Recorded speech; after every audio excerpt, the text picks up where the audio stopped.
فکر ہوتی تھی، امت کو دین سے روشناس کراتے تھے، مخلوق کا مخلوق سے تعلق توڑ کے خالق کے ساتھ تعلق جوڑتے تھے، یہی کام آج کے علماء کا ہے۔ میں یہ نہیں کہتا سارے علماء پانچوں انگلیاں برابر ہوتی ہیں، ہوتے ہیں ہر طبقے کے اندر، لیکن خیر غالب ہے پھر بھی جو پختہ دیندار ہیں ان کے ساتھ تعلق کو جوڑیں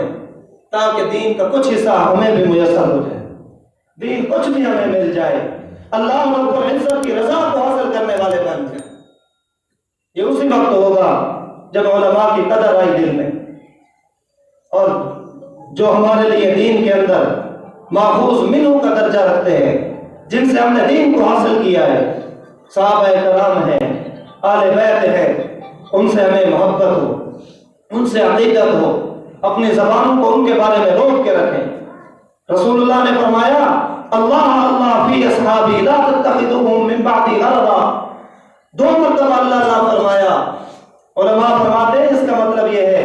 رسول اللہ فرما رہے ہیں میں تمہیں اللہ کا واسطہ دیتا ہوں، اللہ کا واسطہ دیتا ہوں، میرے بعد میرے صحابہ کرام کے بارے میں غلط بات نہ کرنا، ان کی قدر کرنا، تم میں سب سے زیادہ بہترین لوگ ہیں۔ یہ وہ ہیں کہ اگر ایک مٹھی جو اگر خرچ کرے خدا کے راستے میں، اور تم میں کوئی اور پہاڑ کے برابر سونا بھی خرچ کر دے، پھر بھی ان کی ایک مٹھی جو کے برابر نہیں ہو سکتا۔ کیوں؟ ایمان کی اتنی نہج پہ پہنچ چکے تھے، رسول اللہ کی صحبت حاصل کر چکے تھے، اللہ رب العزت کی معرفت کو حاصل کر چکے تھے۔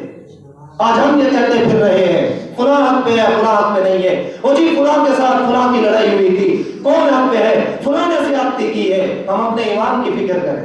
ہمیں کتنا پتہ ہے دین کا، ہمیں نماز کے ارکان کا کتنا پتہ ہے، دین کے احکامات کا کتنا پتہ ہے، ہم دیندار بنے پھرتے ہیں۔ پر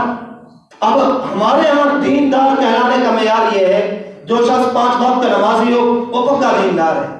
آپ نے سن لیا 5 رکن ہیں دین کے، عقائد بھی صحیح ہوں، معاملات بھی، عبادات بھی صحیح ہوں، مکمل عقائد صحیح، مکمل عبادات صحیح، معاملات سنت شریعت کے مطابق ہوں، معاشرت ہو، اخلاقیات ہو، تب یہ بندہ مکمل دیندار ہے، ورنہ نہیں، ادھورا دیندار ہے۔